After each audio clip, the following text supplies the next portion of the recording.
बिहार में अवैध मदरसों का बिछा जाल। अवैध मदरसों पर चलेगा बुलडोजर। बिहार में अवैध मदरसों का जाल बिछा हुआ है।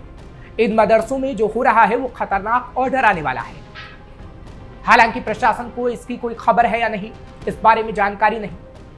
कोई नहीं जानता कि ऐसे कितने मदरसे हैं, इसमें कितने बच्चे पढ़ते हैं, उन्हें क्या पढ़ाया जाता है और यहाँ क्या क्या हो रहा है।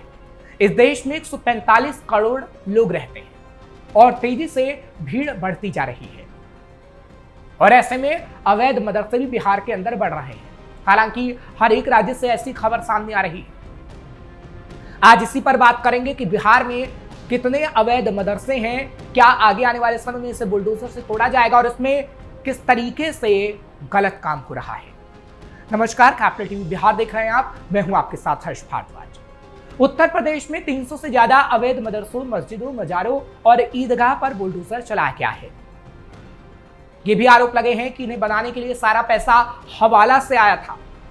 ज्यादातर मदरसे नेपाल की सीमा पर थे, इसलिए जांच एजेंसियों को यह भी शक हुआ कि हवाला का पैसा नेपाल के रास्ते उत्तर प्रदेश में आ रहा है। आजकल खबरों में एक नाम आप बार बार सुन रहे होंगे, छांगुर बाबा उर्फ जलालुद्दीन। ये एक पीर बाबा है और इस पर भी आरोप है कि इसने नेपाल की सीमा पर भारत में कई जमीनें खरीदी। इन खबरों को देखकर बहुत सारे लोग ये सोच लेते हैं कि ये सिर्फ एक राज्य और कुछ जिलों की ही बात है, लेकिन हकीकत इससे भी ज्यादा चिंताजनक है। हाल ही में इनकम टैक्स विभाग को ये खबर मिली कि भारत और नेपाल के बॉर्डर पर 2000 के नोट बदले जा रहे हैं और इन पैसों का इस्तेमाल अवैध गतिविधियों के लिए हो रहा है।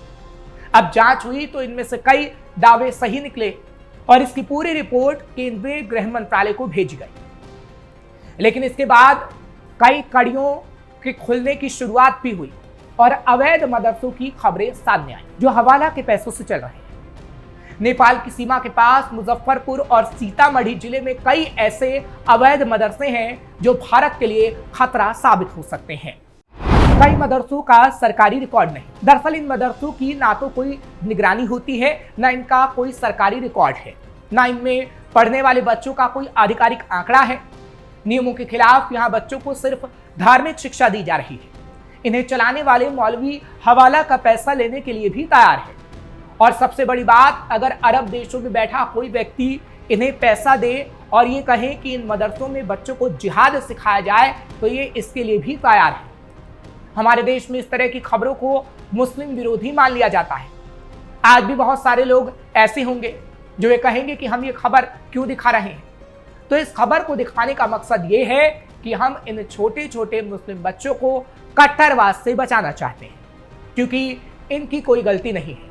अगर इन्हें स्कूल भेजने की उम्र में ऐसे मदरसों में भेजा जा रहा है जो जिहाद की फैक्ट्री बने हुए हैं, तो इसे रोकना बेहद जरूरी है। दरअसल मदरसा शब्द अरबी भाषा से आया है। अरबी में दरस का मतलब होता है पढ़ाई करना। एक जमाने में इस्लामिक शिक्षा सिर्फ मदरसों तक सीमित थी, जहां कुरान, हदीस और इस्लाम से जुड़ी दूसरी धार्मिक किताबें पढ़ाई जाती थी। स्कूल का तो विरोध होता था और इन्हें इस्लाम विरोधी माना जाता था। मुसलमानों के इसी विश्वास को देखते हुए भारत में मदरसा शिक्षा को संवैधानिक मान्यता दी गई। हर नियम कानून से आजाद होते हैं मदरसे। संविधान के अनुच्छेद 30 के भाग 1 में इसका विस्तार से जिक्र किया गया है, लेकिन बाद में इसी संविधान का उल्लंघन होने लगा। आज भारत में 3 तरह के मदरसे हैं। पहले वो जो सरकारी खर्च से चलते हैं, दूसरे वो जो सरकार से मान्यता प्राप्त होते हैं लेकिन उन्हें फंडिंग बाहर से मिलती है, और तीसरे मदरसे वो जिन्हें आजाद मदरसा कहा जाता है। ये ऐसे मदरसे होते हैं जो हर नियम कानून से आजाद होते हैं और जहां धार्मिक शिक्षा पर ज्यादा जोर होता है और सरकार इन मदरसों पर किसी भी तरह से कोई निगरानी नहीं रख पाती और उसे कभी भी ये पता नहीं चलता कि इन मदरसों में जो बच्चे पढ़ रहे हैं उन्हें कौन पढ़ा रहा है और उनका सिलेबस क्या है। बिहार में भी ऐसे ही मदरसे मिले हैं जहां कुरान की आयतें पढ़ाई जाती हैं और जिहाद को जरूरी बताया जाता है, जहां मौलाना छोटे छोटे बच्चों के दिमाग में जहर भर रहे। नेपाल बॉर्डर के पास हवाला से जिहाद की पढ़ाई फर्जी आईडी पर बांग्लादेशी बच्चों का दाखिला तक होता है। यहाँ जिहाद की तालीम, भगोड़े जाकिर नाइक के वीडियो, विवादित किताबें और फर्जी आईडी पर बांग्लादेशी बच्चों का दाखिला सब कुछ खुलकर हो रहा है बगैर किसी सरकारी डर के। ये सिर्फ चंद इमारतें नहीं बल्कि आने वाली नस्ल को नफरत की जमीन पर तैयार करने की फैक्ट्रियां बन चुकी है, जो पिछले 30 साल से बच्चों को इस्लामी तालीम दे रहा है। करीब 50 बच्चे यहां पढ़ते हैं, जिनमें 10 अनाथ हैं। मदरसे के इंचार्ज अफजल आम कदारी हैं, जिसने बताया कि खाड़ी देश से हवाला के जरिए आजाद मदरसों को फंड आता है।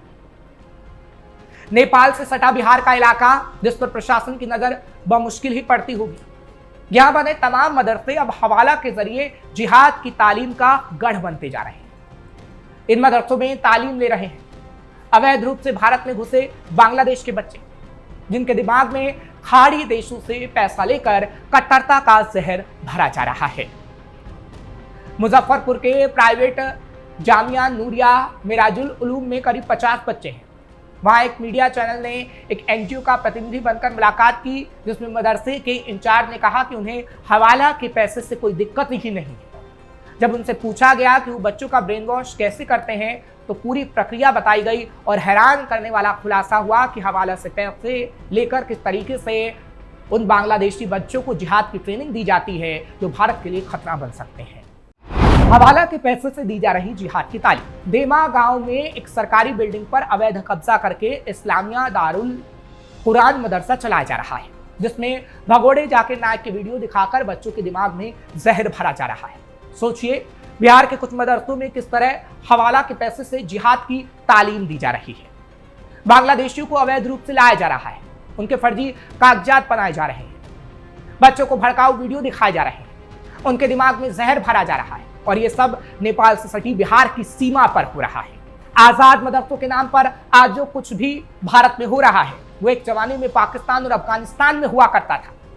आज से 3 दशक पहले पाकिस्तान के आजाद मदरसों में जिहाद के नाम पर तालिबान की नींव रखी गई थी, और आज इस तालिबान ने अफगानिस्तान का क्या हाल किया हुआ है वो आप सब जानते हैं। हमारे देश में आजाद मदरसों का बिजनेस मॉडल इसलिए भी खतरनाक है क्योंकि यहाँ ऐसे मुद्दों को सिर्फ राजनीति के चश्मे से ही देखा जाता है, और बिहार में तो और भी ज्यादा। भारत के सिर्फ 3% बच्चे मदरसों में पढ़ रहे हैं। भारत में 20 से ज्यादा राज्यों में मदरसा बोर्ड बने हुए हैं, जिनका संचालन राज्य सरकारें खुद करती हैं। इसके अलावा इन मदरसा बोर्ड को अच्छा खासा पैसा भी मिलता है। 2021-22 में केंद्र सरकार ने देश भर के मदरसों के लिए 174 करोड़ रुपए, बिहार सरकार ने 175 करोड़ रुपए, उत्तर प्रदेश ने 469 करोड़ रुपए, इसके अलावा पश्चिम बंगाल में तो इस साल अल्पसंख्यक विभाग को 5,602 करोड़ रुपए दिए हैं, जिनमें कुछ पैसा मदरसों पर भी खर्च हुआ। यहाँ एक सवाल ये भी उठता है कि जब मदरसों पर सरकारें इतना पैसा खर्च करती हैं, तो फिर कुछ मदरसे हवाला के पैसे से क्यों चलते हैं? इसकी बड़ी वजह यह है कि आजाद मदरसे होते हैं जिन्हें चोरी छिपे इसलिए चलाया जाता है ताकि मुस्लिम बच्चों को कट्टरवाद सिखाया जा सके। और ऐसा नहीं है कि हमारे देश के आम मुसलमान इस बात को नहीं जानते। The state of Muslim education in India नाम से एक रिपोर्ट भी पिछले दिनों आई थी, जिसमें बताया गया था कि 2022-23 में भारत के 97% मुस्लिम बच्चे सामान्य स्कूलों में पढ़ रहे हैं, जबकि सिर्फ 3% बच्चे मदरसों में पढ़ रहे हैं। हालांकि हम जाते जाते यही कहेंगे कि देश में मदरसे होना गलत नहीं है।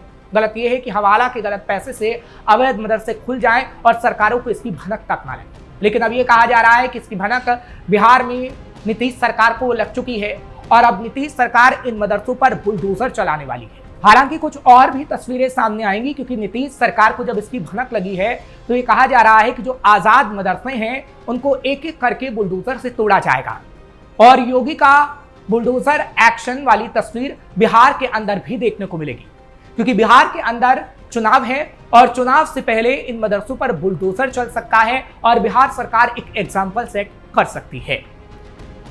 फिलहाल आपको ये खबर कैसी लगी कमेंट सेक्शन में जरूर बताइएगा। खबर को लाइक शेयर करें, कैपिटल टीवी को सब्सक्राइब करना मत भूलिएगा।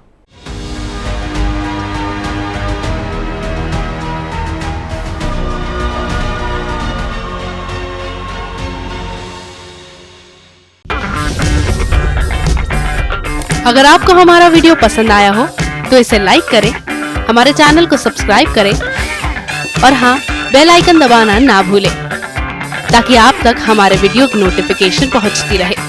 आप अपना सुझाव हमें कमेंट बॉक्स में दे सकते हैं। हमारे साथ जुड़ने के लिए शुक्रिया।